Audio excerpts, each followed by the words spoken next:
Na sexta-feira à tarde, me colocaram numa sala pequena demais, com gente importante demais evitando olhar para mim, e encerraram minha carreira ali em menos de 10 minutos. Não houve erro apontado, não houve explicação clara, só aquelas palavras corporativas vazias que servem para justificar qualquer injustiça quando alguém precisa ser descartado rápido e em silêncio.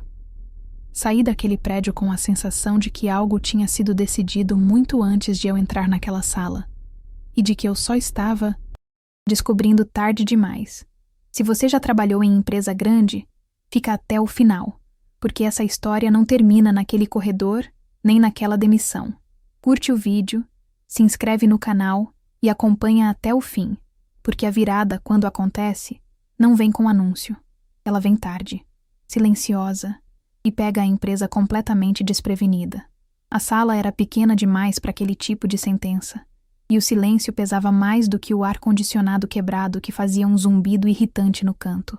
Helena estava sentada numa cadeira dura, de frente para uma mesa branca impecável, enquanto 3 pessoas do alto escalão evitavam olhar diretamente para ela, como se encarar seu rosto pudesse gerar algum tipo de responsabilidade moral.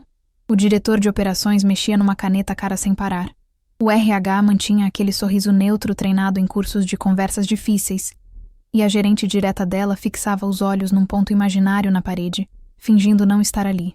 Quando a frase finalmente saiu: "Estamos encerrando seu vínculo com a empresa a partir de hoje", não veio acompanhada de explicação, nem de números, nem de falhas, nem de feedback.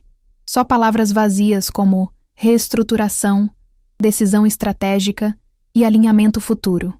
O e-mail já estava pronto antes mesmo da reunião acabar. O crachá seria bloqueado em minutos. O notebook teria que ser devolvido até o fim do dia. Nenhum obrigado, nenhum reconhecemos sua entrega, nenhum traço de humanidade. O pior não foi a demissão em si. Foi a sensação explícita de que aquilo precisava acontecer rápido, em silêncio, sem espaço para perguntas. Helena tentou falar, perguntou se havia algo concreto, algum erro, algum projeto específico. A resposta foi um desconfortável: "Não é pessoal". E aí veio a parte mais humilhante. O RH levantou, abriu a porta e ficou ali, em pé, esperando, como quem conduz alguém para fora de um velório que não teve direito nem ao luto. No corredor, pessoas fingiam trabalhar, digitando sem olhar, sabendo exatamente o que estava acontecendo. Era sexta-feira à tarde, o horário clássico para fazer alguém desaparecer sem ruído. E enquanto ela caminhava até sua mesa para pegar a bolsa sob o olhar enviesado dos colegas, uma coisa ficou clara para qualquer um que observasse de fora. Aquilo não era só uma demissão. Aquilo tinha cheiro de descarte planejado. Voltando algumas horas antes daquele momento, vale explicar quem era Helena dentro daquela engrenagem aparentemente comum chamada empresa. Analista. Sênior. Contrato CLT padrão. Nada de cargo chamativo no LinkedIn. Nada de sala própria ou bônus obscenos. Chegava cedo, saía tarde, conhecia processos que ninguém mais tinha paciência de entender e resolvia problemas que só apareciam quando tudo já estava prestes a dar errado. Era o tipo de profissional invisível para o conselho, mas absolutamente essencial para o funcionamento diário. Enquanto executivos discutiam estratégia em inglês mal pronunciado e slides genéricos, era ela quem sabia aonde estavam os dados, quais acessos quebravam sistemas, quais decisões criativas não estavam documentadas. A rotina dela era feita de reuniões silenciosas, mensagens no chat corporativo marcadas como urgente e e-mails escritos com cuidado excessivo para não soar ameaçadora. Ela transitava entre diretores e coordenadores, sem nunca realmente pertencer a nenhum desses mundos. O alto escalão a via como operacional demais. O operacional a via como alguém próxima da diretoria. Um limbo clássico de quem sabe demais e manda de menos. A empresa em si era daquelas que passam despercebidas. Escritório moderno, nome genérico, discurso bonito sobre inovação e impacto. Nada que levantasse suspeitas, mas havia um clima constante de cautela, de portas fechadas, de decisões que não eram registradas em ata. E agora, olhando para aquele desligamento apressado, para a falta de justificativa e para os olhares desviados, Ficava evidente que Helena não tinha sido cortada por custo ou performance. Ela tinha sido removida, como se sua presença ali tivesse deixado de ser conveniente exatamente naquele dia, como se alguém tivesse decidido que ela estava perto demais de algo que não deveria continuar vendo. Depois daquela reunião, Helena saiu do prédio como quem atravessa um corredor longo demais sem saber onde termina. Não houve escolta formal. Ninguém precisou tocar nela, porque o sistema fez isso sozinho. Enquanto descia no elevador, o celular vibrou 3 vezes seguidas. Primeiro, o aviso automático de redefinição de senha do e-mail corporativo, depois a notificação seca de que seu acesso ao Slack havia sido desativado e, por fim, um e-mail genérico do RH com o assunto confirmação de desligamento, daqueles que parecem escritos por um robô jurídico sem qualquer traço de empatia. O texto dizia que os acessos seriam revogados por questões de segurança e que qualquer dúvida deveria ser direcionada a um canal que claramente não responderia mais. Ao passar pela catraca, o crachá apitou em vermelho, alto o suficiente para chamar a atenção de quem fingia não olhar. Ela precisou usar o botão de visitante, sob o olhar constrangido do segurança terceirizado, que claramente já tinha sido avisado. Do lado de fora, sentou num banco de concreto, abriu o notebook por impulso e tentou acessar um sistema que usava todos os dias havia anos. Login inválido. Tentou outro. Acesso negado. Até ferramentas internas que nunca falharam simplesmente a rejeitavam, como se ela nunca tivesse existido ali. A sensação não era só de demissão, era de expulsão ativa, em tempo real, acontecendo diante dos olhos dela. O mais perturbador era a rapidez. Alguém tinha se preparado para aquilo. Tinha uma lista, um cronograma, um botão pronto para ser apertado assim que ela saísse da sala. E o clima de sexta-feira à tarde só deixava tudo mais cruel, porque o prédio já estava esvaziando, as luzes sendo apagadas, e a empresa parecia seguir normalmente enquanto a carreira dela era encerrada como quem fecha uma aba inútil no navegador. Na manhã de sábado, ainda com aquela sensação ruim no estômago, Helena decidiu voltar ao prédio. Não era negação, era necessidade prática. Havia um caderno com anotações pessoais, um casaco esquecido na gaveta, pequenos fragmentos de uma vida profissional que, até o dia anterior, era sólida. O estranho começou antes mesmo de ela estacionar.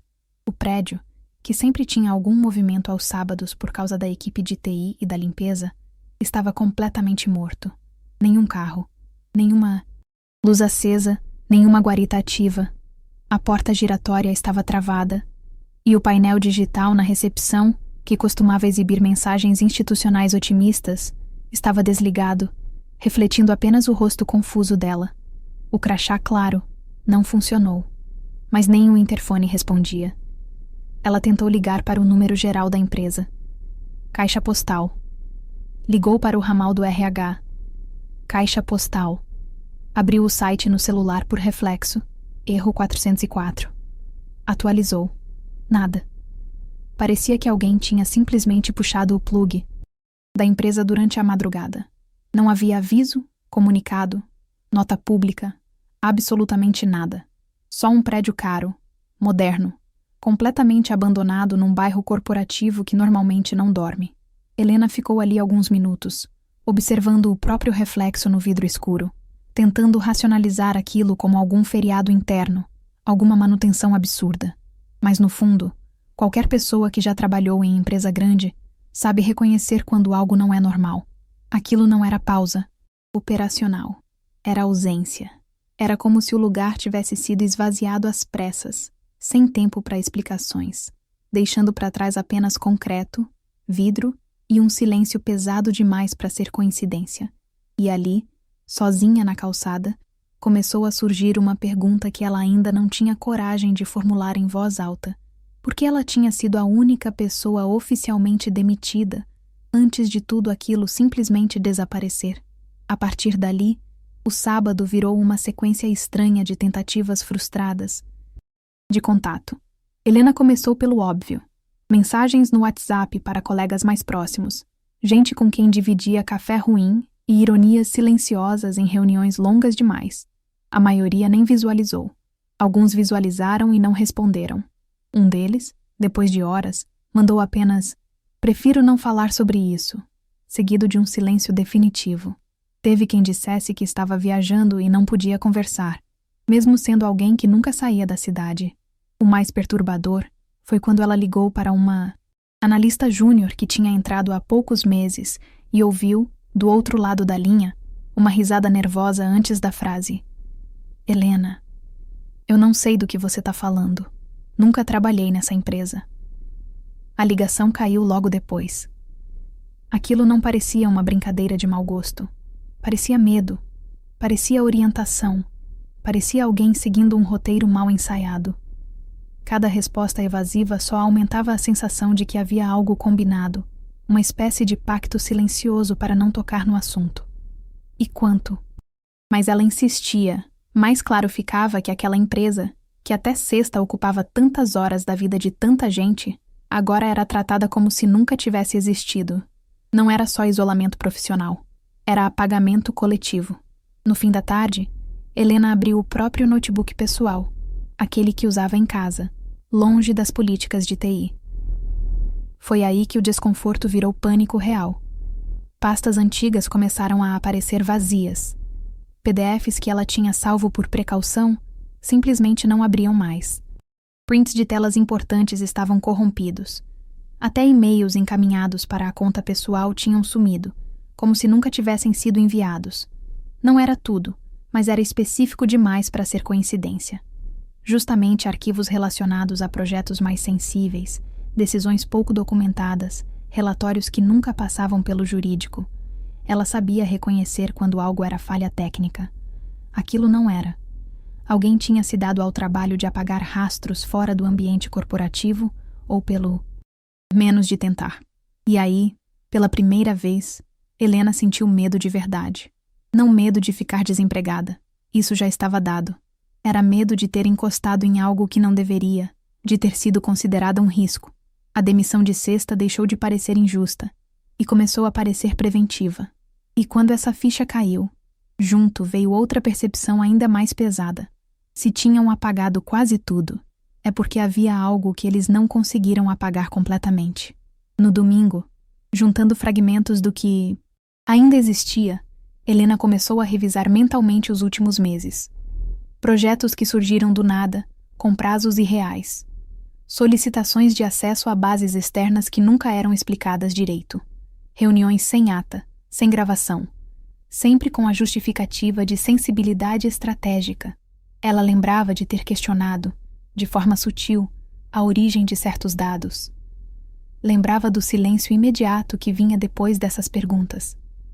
Lembrava de um diretor específico, sempre bem vestido, sorriso educado, demais, que dizia coisas como: "Às vezes é melhor não entender tudo."